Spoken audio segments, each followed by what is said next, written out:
नमस्कार दोस्तों, मैं आशुतोष सर आपके अपने YouTube चैनल हिंदी पाठशाला में आपका स्वागत है दोस्त। तो दोस्त, आज हम लोगों का अगला टॉपिक है शब्द शक्ति। आज हम लोग हिंदी पढ़ेंगे और हिंदी का दोस्त अगला टॉपिक शब्द शक्ति है। आज हम लोग जानेंगे कि शब्द शक्ति किसे कहते हैं, शब्द शक्ति क्या है, शब्द शक्ति कितने प्रकार की होती है। ठीक है दोस्त, तो सबसे पहले हम लोग आज चर्चा करते हैं कि शब्द शक्ति किसे कहते हैं। ठीक, शब्द और शक्ति दो शब्दों से मिलकर के बना है कि एक है हमारा शब्द और दूसरा है दोस्त शक्ति। ठीक है, शक्ति माने होता है पावर। आप जानते हैं शब्दों का पावर, शब्दों की शक्ति। ठीक, ऐसा कारक या ऐसी शक्ति जो हमें शब्दों के अर्थों के बारे में बताती है, उसे हम कहते हैं शब्द शक्ति, अर्थात शब्द की शक्ति, शब्द का पावर। ठीक, समझ गए दोस्त। जैसे कोई ऐसा कारक जो हमें शब्द के अर्थ के बारे में, शब्द के शक्ति के बारे में हमें जानकारी दे या बताए, उसे हम कहते हैं शब्द शक्ति। ठीक, अब दूसरा प्रश्न उठता है दोस्त कि शब्द शक्ति क्या है या शब्द शक्ति कितने प्रकार की होती है। तो आपको हम बता दें कि शब्द शक्ति 3 प्रकार की होती है। आप देखेंगे शब्द शक्ति के प्रकार। ठीक, तो दोस्त शब्द शक्ति 2 प्रकार की होती है। ठीक है, शब्द शक्ति 3 प्रकार की होती है। शब्द शक्ति 3 प्रकार की होती है, जिसका नाम है पहला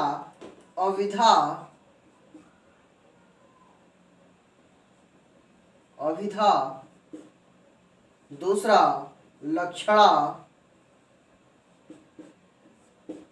और तीसरा नाम है दोस्त व्यंजना। अभिधा, लक्षणा और व्यंजना, ये 3 शब्द शक्तियां हैं। अर्थात किसी भी शब्द के अर्थ के बारे में या किसी भी शब्द के शक्ति के बारे में हम 3 तरह से जानते हैं, अर्थात अभिधा, लक्षणा और व्यंजना। ठीक है, तो सबसे पहले हम अध्ययन करेंगे अभिधा का, फिर लक्षणा का, फिर व्यंजना का। समझ रहे हैं आप। तो अब देखिए, पहला अभिधा क्या है।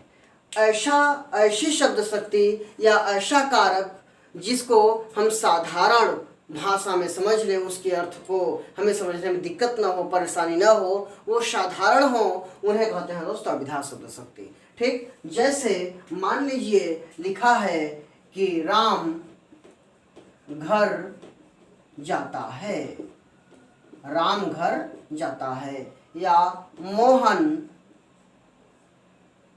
पढ़ता है। ठीक, तो अब देखिए अभिधा शब्द शक्ति में इसको समझने में कोई परेशानी नहीं हो रही है। क्यों? क्योंकि राम घर जाता है का हम मतलब समझ रहे हैं क्या कि राम नाम का एक लड़का है, वह जाने की क्रिया कर रहा है और उसका एम, उसका टारगेट, उसकी मंजिल क्या है दोस्तों? घर है।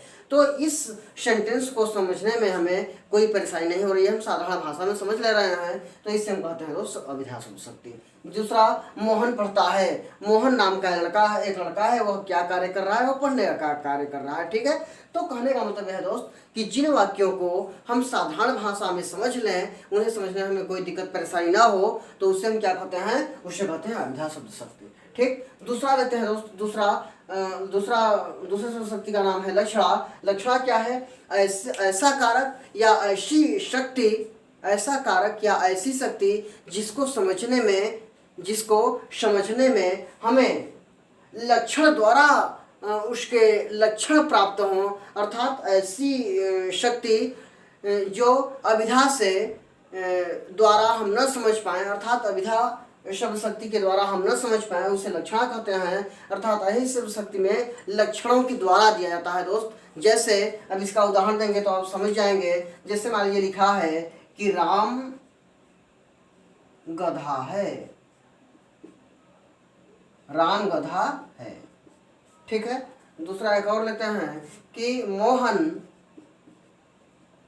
मोहन शेर है, मोहन शेर है। अब देखेंगे आप कि लक्ष्मण क्या कर रहा है कि राम गधा है। अब राम नाम का एक लड़का है, वह गधा है। ठीक, अब गधा का मतलब ये नहीं कि उसके 4 टांगे हैं, पूंछ है, वो गधा है, नहीं। उसके कुछ ऐसे क्रियाकलाप हैं जो गधा नामक पशु से मिलते जुलते हैं, उसके कुछ ऐसे क्रियाकलाप हैं। दूसरा, तो यहाँ देखिए गधा का लक्षण राम में है, इसलिए लक्षण शक्ति हो गई। दूसरा, मोहन शेर है, ठीक। अब मोहन शेर नहीं है, मोहन के अंदर शेर की क्वालिटी है, शेर का लक्षण है, शेर के गुण हैं। अब निर्भीकता हो, चाहे उसके अंदर बहादुरी हो, तो कहने का मतलब दोस्त कि ऐसी शब्द शक्ति जो लक्षणों के द्वारा व्यक्त हो, ऐसी शब्द शक्ति जो लक्षणों के द्वारा व्यक्त हो, उसे हम कहते हैं दोस्त लक्षण शब्द शक्ति, ठीक। अब तीसरा है आपका व्यंजना।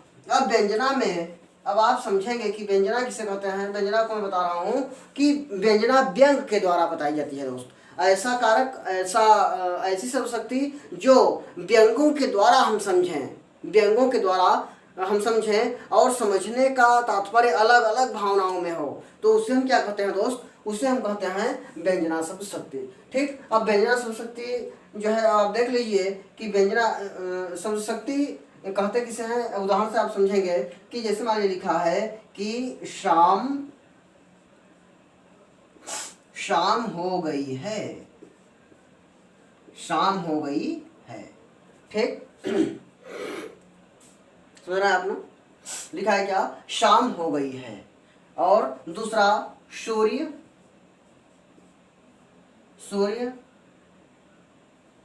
अस्त हो गया, सूर्य अस्त हो गया है, ठीक। तो अब जैसे मान लीजिए कि यह कहा जाए व्यंजना में कि शाम हो गई है, तो शाम हो गई है का मतलब यह है दोस्त कि शाम हो गई है, कुछ प्रकाश की व्यवस्था करिए, ठीक। दूसरा अर्थ क्या हुआ उसका, शाम हो गई है का, शाम हो गई है का अर्थ यह निकला दोस्त कि एक चोर दूसरे चोर से कह रहा है कि शाम हो गई है, अब चलिए हम लोगों को चोरी करना चाहिए, ठीक है। तो यह क्या है, यह व्यंजना शब्द शक्ति के द्वारा इसके दो अर्थ निकले, अर्थात इसके जितने भी सेंस निकालेंगे उतना सेंस निकलता जाएगा, अर्थात इसको समझने की विधि अलग अलग ढंग से होगी, उसे हम कहते हैं दोस्तों व्यंजना शब्द शक्ति। अगला है सूर्य अस्त हो गया। अब सूर्य अस्त हो गया है का मतलब यह है कि सूर्य डूब गया है, अर्थात दिन ढल गया है, अब रात हो गई है, तो अब हमें रात के कार्य को करना चाहिए। और दूसरा, इससे कोई किसी घर में किसी का लड़का या किसी का आदमी जब मर जाता है तो लोग यह कह देते हैं कि सूर्य ढल गया या सूर्य अस्त हो गया। तो कहने का मतलब है दोस्त कि जब हम किसी भी कार्य को हम जो है व्यंजना के माध्यम से, अर्थात अपनी अपनी अलग अलग भावनाओं से व्यक्त करते हैं और समझते हैं, उसे व्यंजना शब्द शक्ति कहते हैं, ठीक। जैसे एक बार की परीक्षा में पूछा था कि मोहिनी लक्ष्मी है, मोहिनी क्या है, लक्ष्मी है। अब देखिए तो मोहिनी नाम की लड़की है, वह लक्ष्मी थोड़ी है, अब लक्ष्मी देवी माँ थोड़ी है, लेकिन उसके अंदर कुछ ऐसी क्वालिटी है, अच्छाई है, गुण है, अच्छे गुण है कि उसके गुण लक्ष्मी से मिलते हैं। तो यहाँ पे क्या हो गया दोस्त, तो लक्ष्मी का जो है गुण लक्षण है, तो यहाँ पे हो जाता है लक्षण शब्द शक्ति, ठीक है। एक चीज और आपको बता दें, कभी पूछता है परीक्षा में कि अभिधा शब्द शक्ति कितने प्रकार की होती है, तो अभिधा शब्द शक्ति का कोई प्रकार नहीं होता है दोस्त, यह सिर्फ एक प्रकार की होती है। अभिधा लक्षणा 2 प्रकार की होती है, अभिधा शब्द शक्ति 2 प्रकार की होती है, और व्यंजना भी 2 प्रकार की दोस्त होती है। आप बस संख्या पर जानते रहें, ठीक है। आगे हम जब काव्य शास्त्र पढ़ाएंगे तो इसकी हम चर्चा एक बार फिर कर देंगे, ठीक है दोस्त। तो हमें शब्द शक्ति में इतना ही पढ़ना है। शब्द शक्ति क्या है, ऐसी शक्ति या ऐसा कारक जो हमें शब्दों के अर्थ के बारे में बताते हैं, उसे शब्द शक्ति कहते हैं। शब्द शक्ति दोस्त कितने प्रकार के होते हैं, 3 प्रकार के, अभिधा लक्षण और व्यंजना, ठीक दोस्त। तो हम लोग शब्द शक्ति में इतना ही पढ़ेंगे, ठीक। अब हम अगले वीडियो में मिलेंगे दोस्त, तब तक के लिए आपसे नमस्कार। और आप अपने टारगेट को दोस्त अचीव करते रहें, आप खूब मन लगा के पढ़ाई करते रहें दोस्त, ठीक है दोस्त। और आप अपने YouTube चैनल हिंदी पाठशाला से जुड़े रहें और जो है अपना अध्ययन करते रहें दोस्त, ठीक है दोस्त। नमस्कार।